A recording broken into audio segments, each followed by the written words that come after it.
Hello, everyone. I'm Dr. Pebbles Turbyville, and this is Webinar Wednesday for Horses and Humans Research Foundation. We wanted to welcome everyone. We're very excited about this webinar because it's our first one with international speakers. And Marcy, I'm going to turn it over to you. Thank you. So I want to second the welcome from Pebbles. Today's webinar is the 5 domains related to training and working with horses, presented by life and work partners Arnau Goma-Font and Iris Ferre of Catalonia, Spain. I'm Marcy Wild, HHRF board member and co-chair of our Equine Well-being Committee. So Arnau and Iris provided me with extensive bios, which in the interest of time, I did my best to condense down to a brief summary of their impressive information and accomplishments. So Iris is a British Horse Society trained equestrian coach, equine sports therapist, ethologist, mindfulness instructor, and Symbiosis Horse Academy founder, who has dedicated her life to learning and educating others about horses. She spent 10 years studying, training, and working with the Household Cavalry Mounted Regiment, where her skills were used to retrain horses with behavioral problems, rehabilitate horses after an injury, and teaching and training the riders in the regiment. She has traveled the world to share her knowledge about horses and riding in many different disciplines. Iris's methods take the relationship between horse and rider back to basics, taking the time to educate and develop a respectful and harmonious partnership. Iris uses all these influences, knowledge, and many years of experience and lessons from the great masters when teaching to ensure the best possible learning experience and outcome for horse and human. Arnau Goma-Font is the newest member of the HHRF Equine Well-being Committee. He is certified by the British Horse Society and the Real Federación Española de Hípica. Arnau has been involved in many different aspects of the horse industry, from competition groom, starting youngsters, training dressage horses, riding horses for sale barns, training jumping horses for clients and other riders, teaching riders and horses toward competing in eventing, dressage, and jumping, as well as coaching young riders and placing them at the Spanish Ponies Eventing Nationals. He views horsemanship as a lifetime journey of discovery, and he has traveled throughout Europe to meet and share knowledge with great horsemen and women, including a number of Olympians in various equestrian disciplines. In 2010, he founded and is the CEO of Peak Dame Education Equestrian Center, where he's been developing programs to transfer all that knowledge into leadership, communication, and well-being programs for companies and organizations. There he works alongside other professionals, psychiatrists, psychologists, therapists, in the field of equine-assisted intervention. In 2020, Arnau joined, it's a Spanish acronym, but it translates to the International Alliance for Healthy Interactions with Equines, with the goal of creating a better environment and better training programs for the horses involved in such activities. So this webinar is being recorded and will be available for viewing on HHRF's YouTube channel. If you have questions, please type them in the chat box along with your email address. We'll try to answer them either during or immediately after the presentation.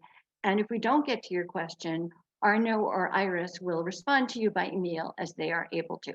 So Arnau and Iris. First of all, I would like to thank you, Marcy, for this lovely introduction. Thank the Horse and Humans Research Foundation for the opportunity. And to all of you that are attending, thank you. Thank you very much.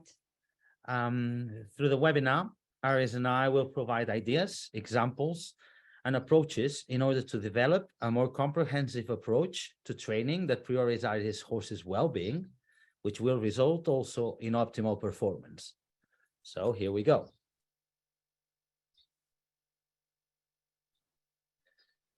Training or any other interaction with the horse should have the horse in its center. We work to develop the horse's strength and strengthen the weaknesses in order to achieve the goal or perform a task. But it shouldn't be about the task or the goal. The focus is on how it benefits the general well-being of the horse. And what does training mean? What do we mean by training? So according to the Cambridge Dictionary, it is the process of learning the skills needed to do a particular job or activity. Hence the importance for everyone, handlers, trainers, horse owners, grooms, riders, whatever the relationship with the horse might be, to understand what is required from us and the horse. Because being together in the same space is already a situation that requires lots of learning and skill. To that, I would like to add something about training. Sometimes in the equestrian industry, it gets mixed up, the behavioral training to the fitness training. And I think that it needs to be, separated, because we have to work them together. But we have to be aware of what we do it and when we do it, because otherwise horses suffer. For example, it's quite common practice to see horses being drilled and drilled over and over and over the same exercise, and that could lead to mental suffering for the horse, and also physical tiredness and everything else. So we really have to understand those two differences between and how we train horses. We're just going to go really quick over the 5 domains as described by Dr. Meller, which are nutrition, environment, health and fitness. All of those 3, they fall into the category of the physiological domains. Then we have the behavioral domain, including interaction with the environment, interaction with other animals, and finally, interaction with humans. And last but not least, the mental state. As we dive and link them to the way we train and interact with horses, we would like to point out that they cannot be isolated from each other, and that some aspects are so closely related that we might look at them from different perspectives. So the first one we're going to be looking at and putting our focus on is the mental state, paying attention to the handler. By handler, it can be either the rider, just to make it easier, the handler, the horse's nervous system, and at the end, the Skala der Ausbildung, or the scale of training. I'm gonna talk about the handler, rider, whoever, the owner of the horse. Through my career, I have come to the understanding that in order to train horses, we should be able to first train ourselves and train, I call it like this, because we have a direct effect onto the horse's mental state, body, and emotional state. Our mental state as a handler or rider, it's very important. We have to be aware of where we are in our mind, of our energy and our presence, because all this has an impact to our horse's well-being. We also have to be able to recognize and handle our own emotions, and also transmute those emotions if they are negative emotions. As you know, horses bring joy and bring happiness to our life, but if we are not conscious about it, a lot of times bring frustration as well when we're trying to train or do something with them, and anger. And that needs to be, the handler needs to be able to recognize those emotions and change them to positive ones, because otherwise we're not going anywhere, and we're just backing the horse in a corner without even realizing it. Because sometimes we are so detached of our own emotions that it's a work on itself to be able to put into words what are you feeling and how are you feeling. So in my experience, corrections on the horse, for example, have different effect depending on where you are. For example, if you are frustrated and you make a correction, the horse will take it in a different way than if you are joyful or if you're just in a neutral state. And if you're frustrated most of the time with that horse, or with horses in general, horses will not have a rapport with you, will not have a good relationship with you. They will not want to hang up with you, which seems pretty obvious, but sometimes it's not that obvious. So we have in our mind, we need to take all these things into consideration. And then I would like to go, because it's linked also to personal growth. Technique is very important when we're working with horses, or we're training horses, or we are with horses, especially at the beginning, when we are learning to balance on top of them, when we are learning all the aids, etc., etc. But that I have found myself that it's got a ceiling. There is another thing that it needs to happen in order to carry on evolving with our horses and improving, which is our own personal growth. My biggest, and I'm talking from my personal experience and some of my clients as well, because I've been, coaching them through those things. Some of the biggest achievements with horses, they don't come from technique, they come from personal growth and inner changes within each individual, human individual. And that is something that we feel that lots of time gets overlooked. And for me, it's a key piece into having harmonious relationships and balanced relationships and healthy relationships, not only within ourselves, but also within our horses. And I think that's very, very important. Now, I would go into talking a little bit about the horse's nervous system, just a little bit, because I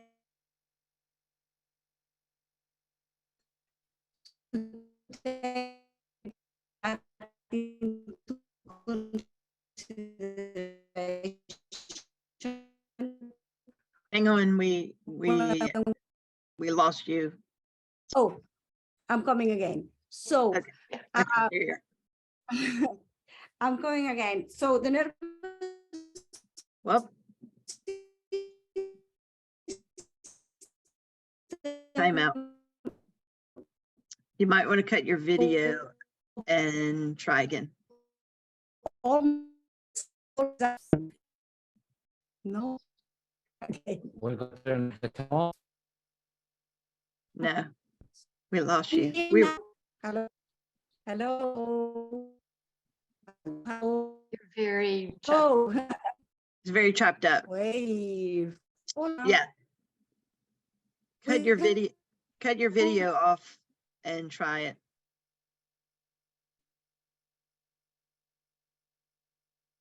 Oh, sorry. Oh, No. what happened? Oh, did we lose them completely? Oh no. We lost them completely. Hopefully they'll be back. Yes. There Yes, you go. Okay. Sorry about that, guys. So we're going to talk about the horse's nervous system. I'm going to just go really quickly over it. And it's a subject for a full webinar in itself. So I'm just going to brush over it. And for sure, you probably know stuff about it, but it's worth having a look into it. So all mammals have the same work. Our nervous system works the same way. Yeah. So we have a sympathetic mode, which is flight, or freeze response, and a parasympathetic mode, which is the rest and digest mode. Yeah, when there is rest and digest, our nervous system is relaxed. Yeah, and the polyvagal theory puts another mode into it, which is called social engagement. It's a theory, yeah, but I find that it works with the horses, yeah, and not only me, many other trainers, yeah. So when we train horses, we want them to be in that social engagement mode. We don't want them to be on a sympathetic mode, which then the learning doesn't take place, but we don't want them either sleeping over what we're trying to train. There is always a little bit of stress when we are learning. All mammals happen the same, yeah? So if we work our horses within this window of social engagement, we get the best results. And this has been proven already, yeah? So that helps us in working within the threshold of the horse. Of course, we're gonna make mistakes. Yeah. And sometimes we're going to push our horse over the threshold. Yeah. Because we are learning and we shouldn't be afraid of having mistakes. But this is very important to take in consideration when we are training. Yeah. Also, within each training session, each exercise within the training session, give time to the horse to be able to reset their nervous system. That's very, very important. And it's very important for us to be able to recognize their facial expressions, her body communication, so we can have a report of them and act accordingly. Because one of the things that we should always take in consideration, it's the feedback that each horse is giving to us, because that is very valuable as trainers, riders, or owners of that horse, because that goes linked up directly on whether they are healthy and happy or they are not. I'm just going to pass you over into Arnau now. Okay, so the scale of training, which I'm sure most of you are familiar with, has 6 blocks that are interconnected, being rhythm, suppleness, contact, impulsion, straightness, and collection. It was designed to create a guideline for trainers in order to help the horses through the training process. And we cannot get to the top if the foundation of the rest of the blocks is not well established. We move from block to block depending on what the horse requires in any given situation, which means that, for instance, if I'm having a problem in contact, I might not work on the contact to fix that because it might come from a stiffness. So I might have to go back to suppleness. And it always works that way. The foundation block of the scale is rhythm, and gaits play an important part in it. We're going to focus on the 5 natural gaits. We won't be going down the path of gaited horses today. So every single gait has a regular repeated pattern of movement. Walk being a 4-beat gait, trot a 2-beat diagonal gait, canter a 3-beat gait, and gallop a 4-beat, and then the back walk a 2-beat again. And rhythm is directly related to mental and physical relaxation, as regularity helps decrease stress levels. The definition of rhythm already implies the concept of repetition and regularity. The next thing that we should consider is the correct sequence of every single gait. And finally comes the tempo, or in other words, the speed in which the pattern occurs. And here in the tempo is where we can either help the horse or really complicate things with them. Because there's something that we have to remember, and that is that the higher the speed, the more difficult it is to keep balance. So with imbalance comes the stress and anxiety. If we put all that information together and we pay attention and we know the tempo of our horses, we understand that we shouldn't rush them. And how importantly it is to never mix up the desire to go forward with the speed we're traveling at, which is 2 concepts that sometimes get mixed up. One thing is the desire to get somewhere, which is that forward, backwards, sideways. And the other thing is the speed that we're traveling. So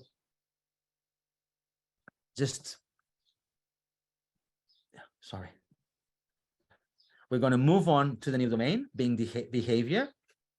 And again, the handler shows up. We're going to talk about training continuity, no good or bad behavior, and finally, reward and recognize the try. It seems that the handler is for me today, so I'm gonna talk about us a little bit more. Yeah, one of the big keys to help horses and us to be together, it's the fact that we should be aware. Yeah, first, as stated earlier on, we should be aware and present with ourselves. then aware and present with the horse, aware and present with the surroundings, and also I'll put one point more there, aware within what happens when the horse and ourselves are together. Yeah, those for us are very important because this awareness will give our horses the security that they need from us. If it's balanced, we have to work on those things, if it's balanced. And usually what happens mainly is that we as humans are very good into seeing what's going on with the horse and seeing on what's going on with the surroundings. Example, oh my God, there is a plastic bag around, my horse is gonna spook. And whilst we're doing all this mental chatter, we are tensing up, we are not breathing, and we just make things worse. Why? Because horses are aware of everything, and more important, they are aware of us. Why? Because we're taking them away from their friends, and they would like to rely on us, on that security and follower instinct that they have. So unless we are not able to be aware, relaxed and cool about all these 4 points, horses will find a little bit of a difficult time in wanting to be with us willingly. And I'm passing you to Arnau now. Okay. I love that quote. That's why it's there. Horses are very curious animals by nature. And that is something that it can either work very well for us or it can backfire when it comes to our interactions. As Iris was sharing with all of us, they are always tuned in because their survival depends on it. So we do have a huge responsibility when it comes to training, because they never, ever stop learning, adapting, processing, and reacting to everything going on. In George Morris' words, every second we are either schooling or unschooling our horses, there's no in between. And now I'm just going to give you a little example. Let's imagine someone leading a horse from the ground. Normally, that's going to be done from the left side of the horse, right hand holding the lead rope, close to the health collar and waist, tight grip on the lead rope, and walking with every muscle on the body ready in case the horse spooks, speeds up, decides he fancies some grass, wants to say hello to a friend, or wants to check the surroundings. If we take that picture and we look at it from the horse perspective, the horse is taking all that information in, and without us being aware of it, everything that we have described is saying to the horse loud and clear, there is something dangerous around. So we're triggering already the flight response. When we talked about the scale of training, about the reinback, something that can be useful in a situation as described, because we can help the horse by using it in order to help them relax. Sometimes we see people backing up their horses and the horse has its head up in the air, the back is hollow. But if instead of keeping our hand raised, we lower our hand, we breathe, we relax, we help our horse bring his head down, and we ask the horse to take 2 steps back, that's going to help him relax and move freely when we ask him to go forward again. Because if the horse is backing up with the head high and the hollow back, what can happen is that the more we ask him to go back, then we're not might be able to get him forward again because we're triggering the flight response. So he goes back and back and back and back and back. The other way around, we're helping him not only relax mentally, we're helping him cope with the environment, and at the same time, we're helping him engage its core muscles and work in a way that's going to help develop our relationship with him, his mental state, and his well-being. Same applies with the leading. If I help my horse and I lead him from both sides, instead of only leading him from the left side, I'm just providing the opportunity for the horse to learn something new. And now we move on to the next one. When we presented this one, we were talking about good behavior and bad behavior. Here, we talk about desired versus undesired, because perception is a really important component when it comes to horse behavior, and judgment shouldn't cloud it. It's all about understanding, analyzing, and acknowledging the information provided by that particular behavior and what caused it. Might it be pain? Might it be triggered and the horse feels anxiety? Might it be the lack of safety? Might it be long unmet needs, trust issues, or miscommunication? That's why data collection is a must when interacting with horses. But that's not enough, because how we process that data is the real game changer. That's why knowing our horse is so important, because the best way to deal with undesired behaviors is to prevent them from happening. Do our homework and don't put our horses in situations that might cause any undesired behavior. And if they do, which eventually they will, changing the way that we look at that situation, it's going to bring a completely new perception. Instead of attaching an emotion to the information, instead of attaching an emotion to the data, we go back to the beginning. We acknowledge it, we collect it, we analyze it, we learn from it, we adapt, and we start all over again. And let me give you another example. Let's think about a backing horse, for instance. If we perceive it as an undesired behavior only, we're missing part of the picture, because it could be a playful expression of joy. And we should be okay with horses being playful. In fact, we should take any chance we have to encourage it, especially during training. What we have to work on is to make it very clear to them when, how, and where it is desirable to engage in it.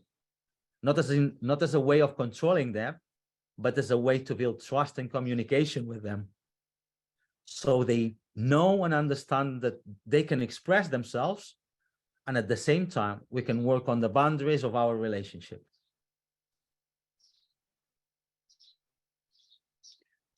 Recognize and reward the try. Here we're going back a little bit to what we already have talked about, that, unless we are very careful into praising at the right time and at the right moment, we may send the horses we work on over threshold. That means into flight or fight response, or learn helplessness, or also freeze, in extreme cases. But here, what I would like to add is Iris, you are breaking up again. I am about the questions. Once the flight, someone don't want me to talk. Hello? Hello? We Can hear you hear, hello. Marcy? I hear you now. The last few phrases you said were completely chopped up. Yes. Try again. Okay, I'll try again. Yes. So, very important to reward and recognize the try at the earliest possible, especially when we're training new things, threshold. That means, setting them for flight or fright, or towards learned helplessness. That here, I would like to add that for me personally, I am not too overly concerned about the horses that show their emotions. That means that I am not too concerned about horses that let us know or go into flight or fight, because we can see it clearly, it's a big no. And that's not difficult to see. The problem being is the stoic horses. The stoic horses are the ones that we could really push into learned helplessness if we are not very careful to watch their facial expressions, their body behavior, their body posture, their releases, etc., etc. Those are the horses that, unfortunately, to my experience, get the least of the short end of the stick, if you want to say, because because if we are not too aware of what they are doing or what they are telling us, we may end up pushing them into places that they are not very good for their mental health. I just would like to add, when it comes to that it's very important that for us to remember that if the challenge presented is perceived as too difficult, that prevents the horse from even trying. That's why it's so important to remember where we're at when it comes to our shared ability, our ability and the horse ability. Because if we present too challenging situations too soon or too often for a long period of time, and again, the concept of too long is different for every single horse, or we only correct in the pursuit of perfection, we might kill the desire to try, because what's even the point in trying if I cannot get it right, which would lead to learn helplessness. So that's why it's so important. How do we ask? What do we ask? And to recognize when the horse is trying. Thank you. We're going to move onto the new domain, being environment.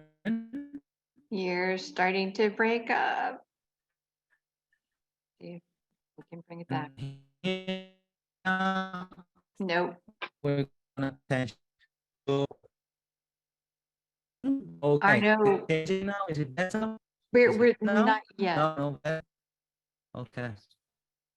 I'm not sure what we can do Yeah. about it. We're not there yet. Okay. Yes, that sounded good. Okay, let me. There we go. Okay. Okay, so back to the environment then. We're going to focus mainly on work with what you have and be creative about it. What do we mean by that? I think this picture is quite self-explanatory. If we think about the perfect environment to keep a horse, stables might not be one of them. But if we look at that picture, I think that says a lot about how we can really change the way our horses live, just by doing something as simple as no partitions in between. You can see two horses grooming each other, and I'm 100% sure that whoever designed those kind of stables is doing everything in order to guarantee access to free movement and everything that's going to contribute to that horse well-being. So what might be perceived as less than optimal, in that case, I think they're doing a really, really, really good job. And on to the next one. Yeah, that's also a subject on itself, because, for example, about being creative, we already know that the best that we can offer our horses is free range of movement, ad-lib pasture, social contact, etc., etc. But unfortunately, not all the places that horses are kept allow for that. Long ago, have already invented the walkers, but we can add to those walkers. What I mean by that? I mean that, for example, bearing in mind all the safety it's into place, for example, not electric panels switched on, etc., etc., we can put hay nets hanging on the panels. Whilst the horses are walking, they can keep munching. Yeah, that avoids for horses to be stressed out, to not have food, because they are trigger feeders, and that helps and benefits their digestive system, their nervous system, etc., etc. You all know what of benefit could be that. Also, and that's, it's a controversial, but we firmly believe, because we're going into the barefoot and short horse, etc., etc.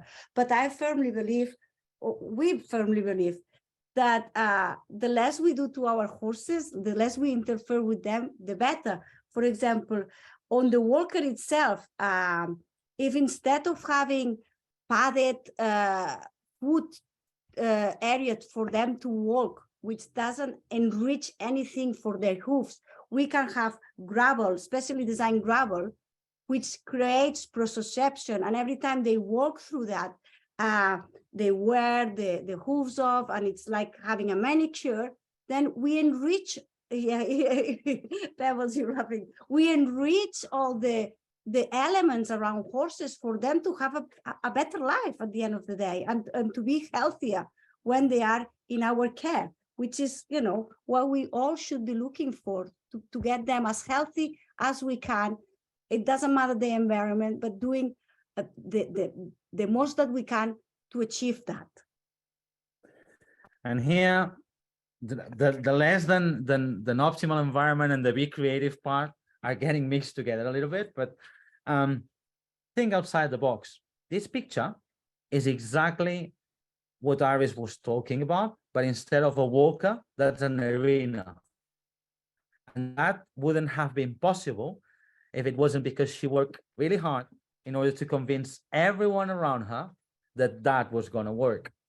Farriers, podologists, vets, no one thought that was a good idea. We're working our horses on that arena. We're jumping them. We're doing dressage. Their ability to feel the ground is amazing. They know how to place their hooves. They know how to work on it. It's as well wearing the hoof off a little bit as well. And, you know, we live in a world where footing, we design those great arenas with very level surface that you can, you know, impact of the horse every time it walks on the arena is analyzed, and we know all of that, which it's really good. But on the other hand, it makes horses really fragile because they are not used to walk around, notice where they are. So again, it's just trying to bring that into consideration, think outside the box, use what you've got, be creative, and here's an idea. So Arnau, I'm going to jump in because you said it's okay to do that. We have a question in the chat box. Sarah asked, what is that surface called? Okay, so exactly.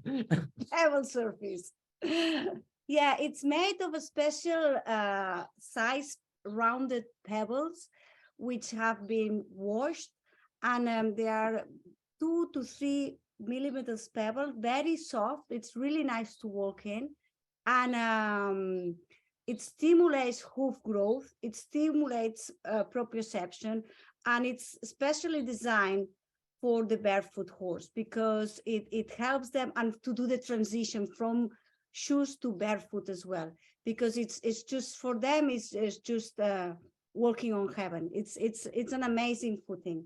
It's really good, but they are pebbles. Thank you. Pebbles. Pebbles. I resent that remark.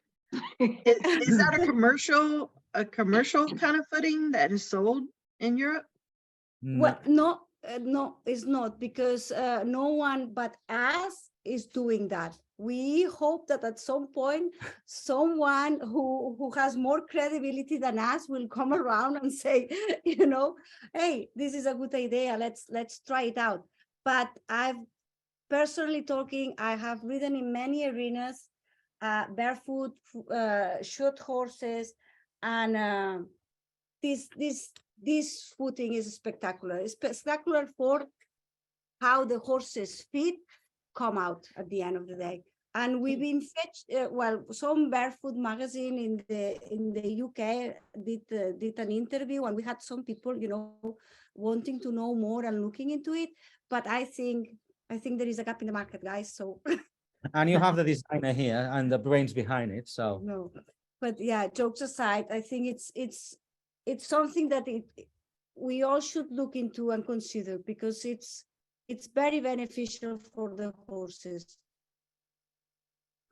So one other thing that's very beneficial for the horses, and I think most people know already, is to add variety to our training, not only talking about being in arena and adding like lunge work, working hand,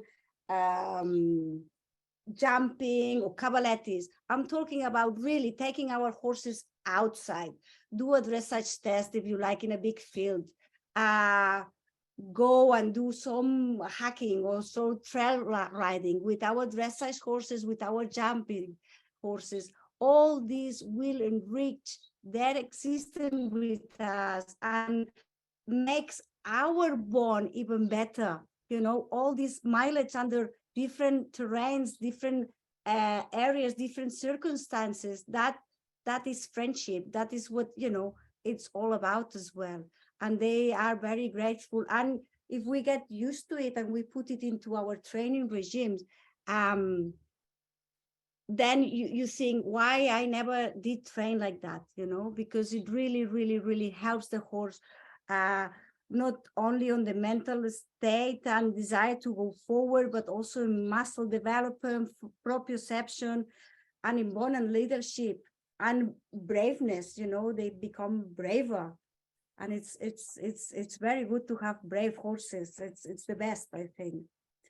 And then I'm just gonna pass on into health for now. And here we go. Next domain, considering horses' response, create healthy situations, and healing. So into the considering horses' response is one again. We may have some training into head, we may want to achieve certain goal, but I would highly recommend to assess your training sessions daily, because they are not always the same. You are not the same every day. The horse is not the same. And to really give each other's time and also respect each other's, because sometimes, and I know it for myself, I may be too pushy on myself. And if therefore I'm too pushy with myself, I'm going to be too pushy with whoever I have around. And if that's the horse, it's going to be the horse.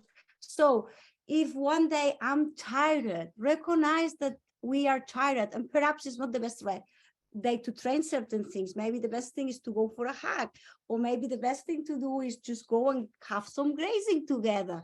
You know, all this is really, really, really important, I feel. Create healthy habits. What do I mean by that? I want to state, and I cannot do it anymore, the importance of warming up, cooling down, and allowing race periods in between. If we think of a horse that's been stable for a period of time, allowing them to stretch, allowing them to move freely without no restraints on a long rein. As a 20-minute session on a horse on a long rein, holding the reins on the buckle. If the horse is relaxed, I can keep a nice rhythm, and that's what I call a good session. That's enough. And I'm gonna use the words of someone that you all know, which is Tom Dorrance. And Tom Dorrance said, first you go with the horse, then the horse goes with you, and then you go together. So if you have a round pen and you've done your homework, I strongly recommend sit on a horse, just let him, while you warm up, take you around, and you go with him before even asking anything from him. You do that over a short period of time. First, it's going to help you with feeling the movement, the timing of your aids. You're creating healthy habits and situations. You're allowing for free range movement, which is going to benefit you immensely. And then last but not least, in the health matter, is like, for us, it's very important that each interaction we have with them helps the body and helps the mind of the horse. What do I mean by that? What I mean that each session, the horse should be leaving the arena, the paddock, the trail ride, looking better than when they arrived there. And looking better, it means like with healthier posture, relaxed, awake, with feeling that they've been doing a really good workout. They are not too tired, and for them to willing to come back the next day with you, spending time and training with you. And that's really, really important. Sometimes horses leave the arena and they are drenched. They are too tired. And I put myself into their situations without anthropomorphizing them. It's like, if I have a trainer that it's always every day really, really working me hard on that arena, I will not want to go with them. It's too much, it's too hard. And that needs to be taken into consideration. And a horse that is too tired doesn't leave the arena in a good posture. The muscle tone is not right, you know. Even though if they did a really good cool down, it doesn't matter. When we are too tired, when our muscles are too tired, they are fatigued, and they cannot hold posture, they cannot hold anything. So it's really, really important that we take each session before we start the session and after we start the session, and have an overall look at the horse and be honest with ourselves and see, you know, did that work? Truly, is the horse going happily leaving the arena, or we did too much? Because once again, all this takes time, takes practice, and takes lots of mistakes for us. So again, let's not be too hard on ourselves, but be very observant of what we do and change it if we can. Yeah. Okay, and the last one, nutrition. We're going to be talking about natural symmetry, consider the environment, the ABC of feeding, and individual preferences. The first one being creating symmetry. Horses are not symmetric the same way that we're not, but there are passive ways we can help them work on their symmetry. And the way we feed them is just one of them.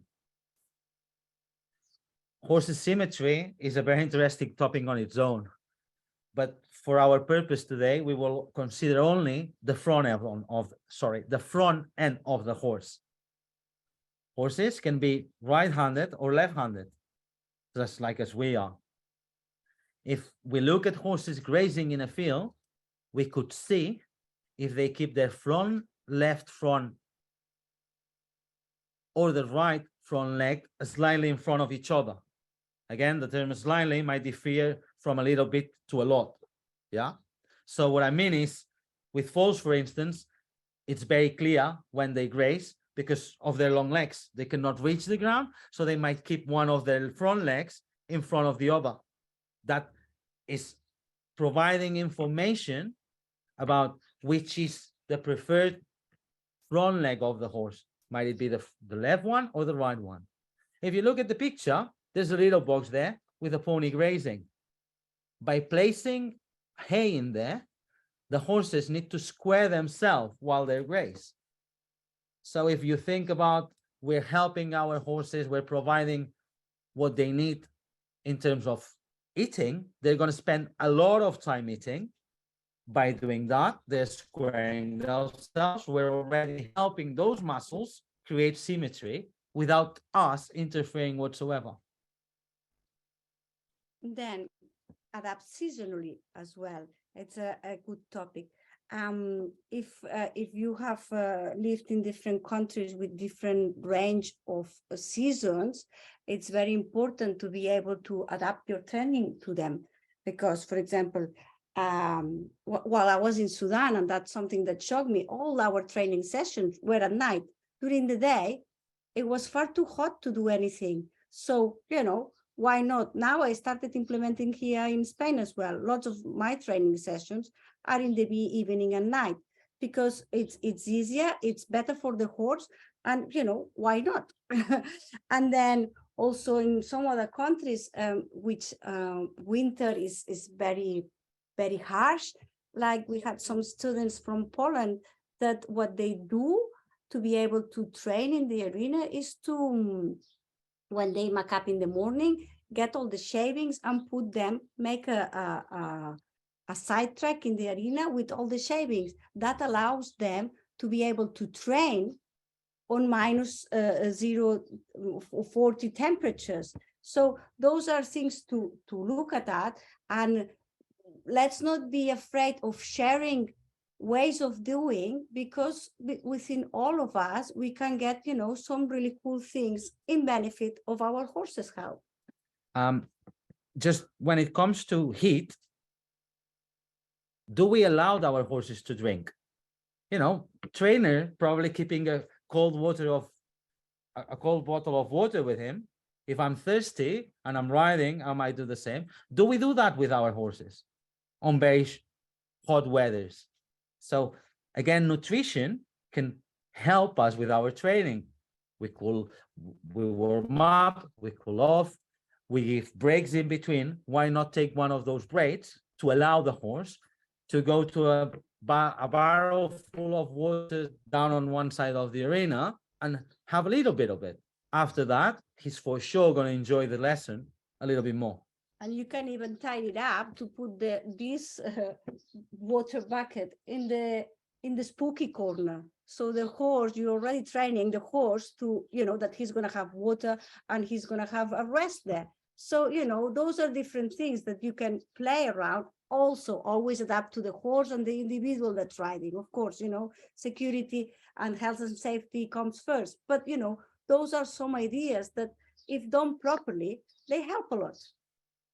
And then the ABC of feeding. A lot of horses are underworked and overfed and not fed accordingly to the age, the temperament, the weather. So this needs to be taken into consideration, not only for the obvious, getting horses too skinny or too big or too fat, but also to get their temperament right. Yeah, because a too hot horse, depending on what you're feeding, especially now that everybody's feeding lots of concentrates, it may be a bad thing to do, you know, for your own safety and for the horse's safety. This is quite obvious, but, you know, we need to mention it as well. And for me, you know, I always liked to have our horses in a feeding regime that emulates their natural feeding regime, but which is 24/7 ad-lift forage. But if that cannot be done and you have to add, you know, hard feed, then you really have to take into consideration those 4 points that I've just mentioned. And finally, your horse.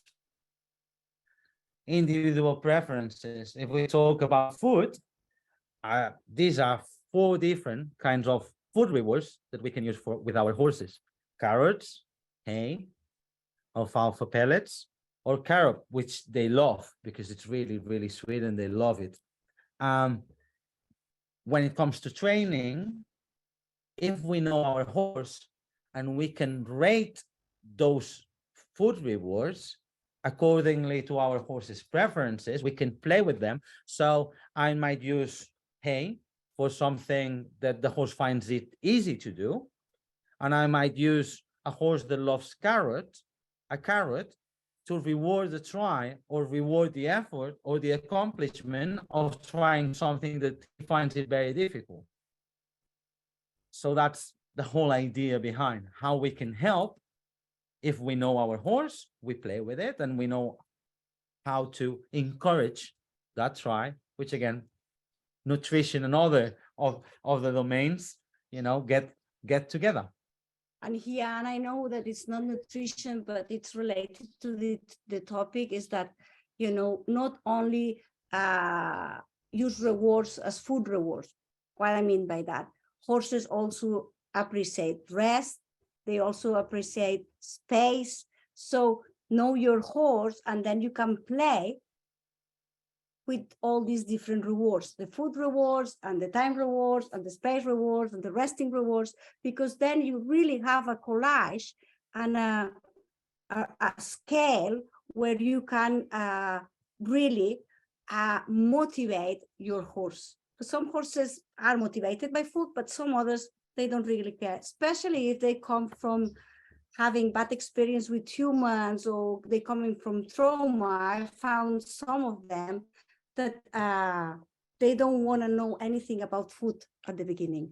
So there's some tips that I'm sure that you all know, but hey. And And I think that's that. Just want to thank you very much. And that's all from us. thank you. Wow, that was fabulous. I want to thank you both for your wonderful presentation. It was a lot of information. And I would like to encourage every listener to think about one or maybe more than one thing that you might understand differently or maybe do differently as a result of something you learned today. I think we can stay on later if anybody has questions. Pebbles, can we do that? Yeah, we can stay on Okay. later. So I have one question. What was the treat on the lower right of the screen, like a flat bean thing? I'm not familiar with that. Carob beans. Oh, okay. It's carob Carob beans. beans, What they okay. are? They are very, very. In our area, we have lots of trees of carob beans, and they love. They dry because they are very sweet. Some people here even makes a kind of a chocolate, vegan chocolate spread from carobs. So you can imagine how sweet they are. So they love it. Wow, and somebody just asked that same question. So, and you take the beans out of the pod or they just eat the pod? No, everything. You just break it. It dries, and then Yeah. you break the bean and you give it. Cool. So I hope, did that answer the question in the chat? I hope it did. Any other questions? Well, I have a few if we want. So Iris, I would like you to please explain your symbiosis philosophy about working with horses. Okay. So thank you for letting me explain that. It's just a collection of lots of different techniques, lots of different philosophies, lots of different disciplines, yeah, that I had experience to be around and work around, and made one where everything can help and is used to help the horse and to train the horse.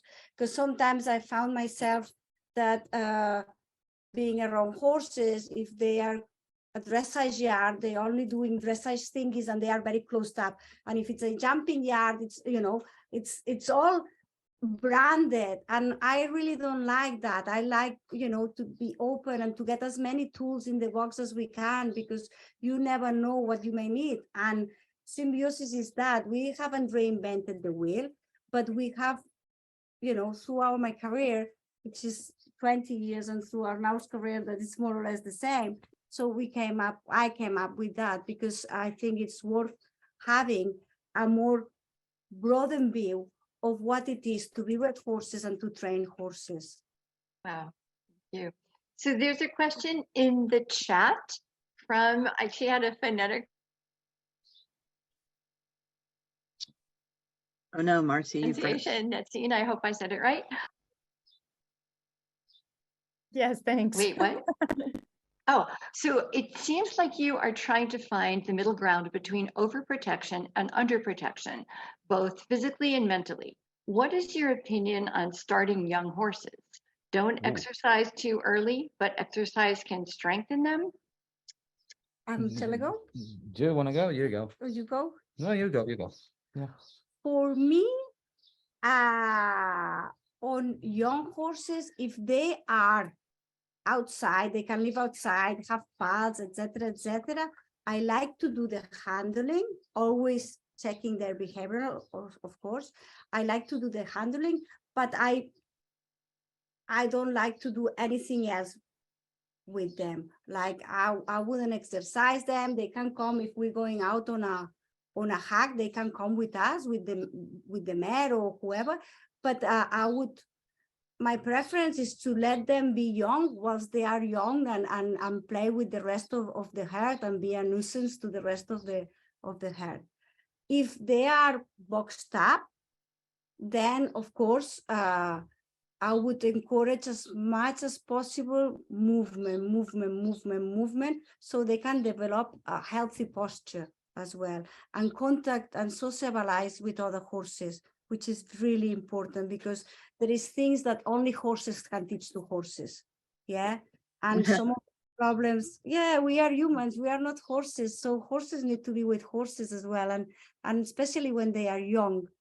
And I'm sure Arnau can add things to that, but yes, we are trying to find a balance within all. Symbiosis is about having a balance within ourselves, within our horses, within our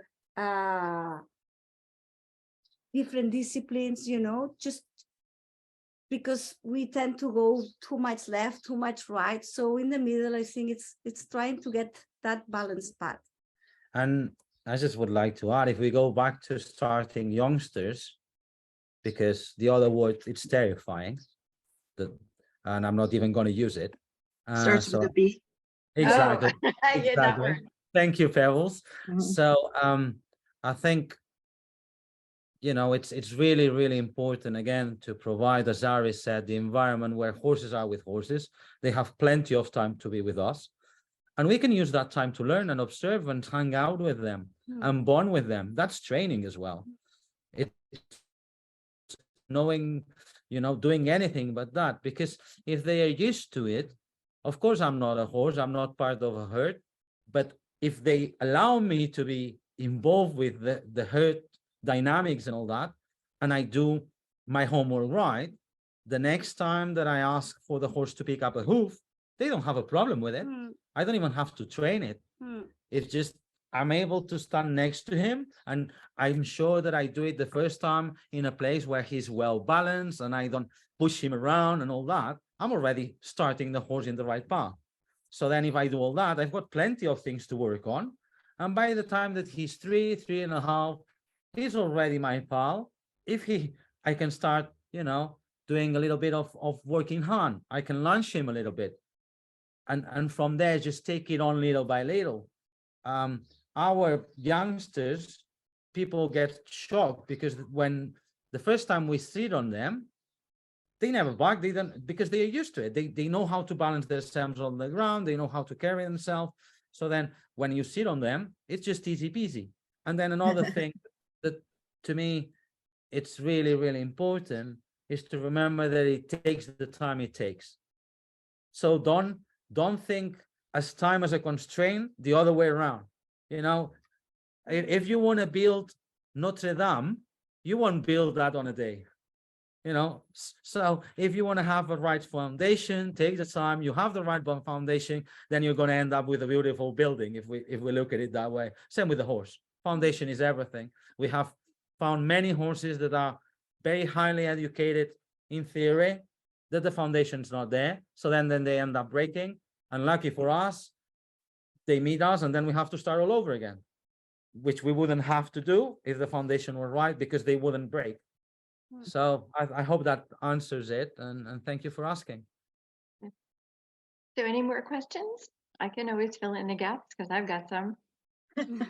Gisela has to leave. Thank you. So she thinks it was well done, and thank you for presenting. Thank so, you, Gisela. And if, for those of you who don't know Gisela, I take that as a huge compliment. So here's a question that we grapple with a lot on the Equine Well-being Committee of HHRF, and that is, what do you see as the biggest gaps or challenges in knowledge and practice regarding equine well-being from your vast wealth of perspectives? Can I? Of course. For me, is taking responsibility and accountability as humans. Because I meant we've been through that, you know, taking care of ourselves, being very honest with ourselves and very aware of where we are at any minute given when we are with them, and then make amends if we don't do it right. And making amends, it means that, you know, I don't do it right and I need to train or work more on myself on this, on that, or the other. But I think that's the biggest problems that sometimes horses have with that, and it's ourselves, because we don't realize, and we do it, you know, we misplace emotions onto them, we misplace insecurities onto them, and I think that is not fair, you know. And if we really love our horses and we really want to have a healthy relationship with them, we need to look at these areas. And that's, for me, what horsemanship and a relationship with horse is about. You know, it's about growing together and being the better version of yourself on all areas, yeah, emotional, physically, and to be able to help them out, or they help us out as well, you know. But you know what I mean? Symbiosis. Yeah, exactly. Well spotted. So that's very important, you know. Be responsible, because they are truly our mirrors. That's very important. They are our mirrors at the end of the day. Whether we like what we see in them or not, that's another matter. But they truly are our mirrors. Arnau, anything to add, or did she just say it all right there? I mean, she has a lot of wisdom. No, basically, yeah, just start a little bit. There's a difference between knowledge and being knowledgeable and being wise, which is the ability to put things into practice. I take wisdom over knowledge every day of the week. Don't be afraid to make mistakes, learn from them, acquire knowledge, and then put it into practice, no matter what other people think. Don't let judgment belittle you. Don't judge others. We're here on the same boat. We love horses. We're in this because we love what we do. So let's make the most out of it and help each other out. I love that. And so many of us have ended our presentations with a quote from poet Maya Angelou, which is, do the best you can until you know better. Then when you know better, do better. Yeah, exactly. It's about that, you know. And each of us have our own path, and each of us will discover things when we are ready to discover things. So imposing thoughts because we feel or we think that they are better, it's of no use, you know. It's just being what you say and practice what you say, and that's about it. Any other questions, comments, anything anyone would like to add? Okay, Pebbles? I'm going to wrap it up and say thank y'all for doing this, and we will be in touch with more Webinar Wednesdays. And there was one lovely comment I'll just read from Wendy. Excellent presentation, confirmation of some of my thoughts about having relationship with my horse as partner. Thank you. Good. Thank you. Thank you all. Thank you, everyone. Thank you.